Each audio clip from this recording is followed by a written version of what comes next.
Baik, kita mulai. Bismillahirrahmanirrahim. Assalamualaikum warahmatullahi wabarakatuh. Jadi untuk prinsip konsep pemasaran di sini sudah dijelaskan ya oleh kelompok 3 ya, bahwa untuk konsep pemasaran ini prinsipnya adalah di bisnis ya, yang dimana bagaimana seorang produsen bisa memahami dan memenuhi kebutuhan customer ya, konsumen, yang dimana ini pada awalnya tidak seperti itu ya. Jadi pada awalnya konsep pemasaran itu dimulai dengan adanya konsep pemasaran, konsep produk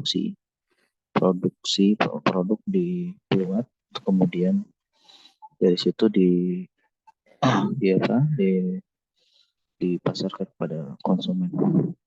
Kemudian mulai dipikirkan konsep produk ya, yang hubungannya dengan kualitas produk ya, kualitas produk, fitur-fitur yang ada.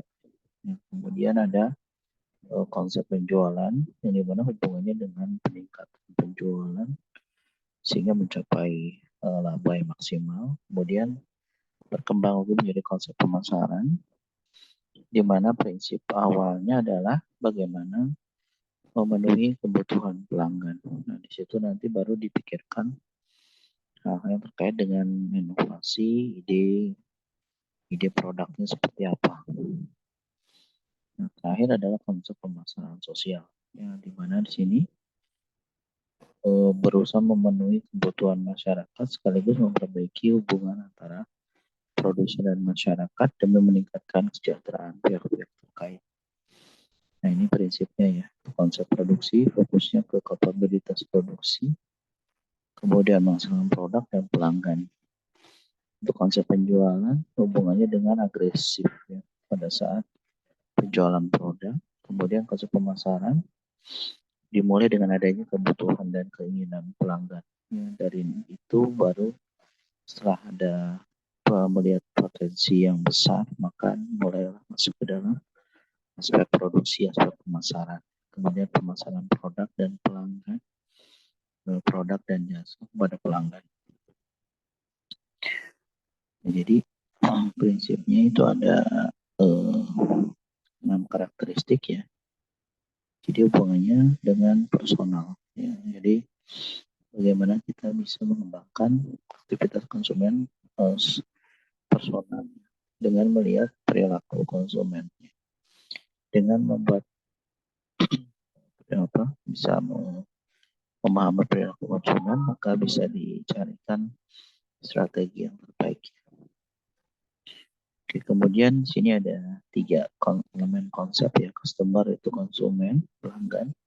Kompetitor itu saingnya, di mana ini bisa juga digunakan sebagai pihak yang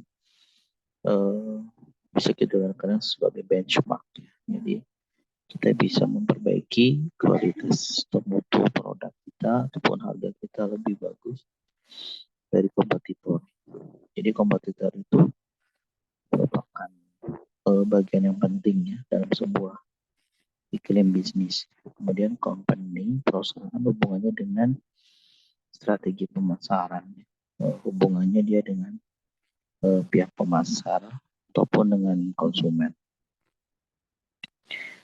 Nah, kemudian kita ada pemanfaatan sistem informasi. Bagaimana perusahaan bisa mengumpulkan informasi melalui big data dari internet. Kemudian juga mempunyai sistem informasi manajemen ya di internal sehingga mereka bisa membuat keputusan strategis secara cepat. Nah, ini perbedaan konsep pemasaran dan pelanggan ya. Kalau konsep pemasaran hubungannya dengan produk, kalau konsep pelanggan hubungannya dengan nilai pelanggan. Dan di sini ada beberapa yang sangat membedakan bagaimana orientasinya untuk konsep pelanggan ini hubungannya dengan kebutuhan ataupun kepentingan dari konsumen atau pelanggan. Sehingga di sini Ada beberapa strategi ya. Ini seperti yang layanan pelanggan ya.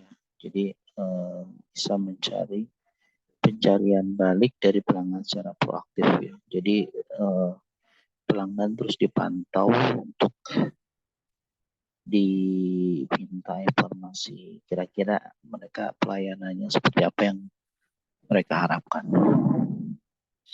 Kemudian 5 kebutuhan manusia ya, mulai dari fisiologi, kebutuhan dasar, keamanan, sosial, self-esteem, dan aktualisasi diri. Dan setiap step ini punya strategi produk masing-masing. Jadi kesimpulannya, bahwa konsep pemasaran itu udah berubah nih dari waktu ke waktu, dari mulai orientasi produksi, produk, penjualan, dan terakhir pemasaran. Mungkin nanti akan terus berkembang. Sebentar.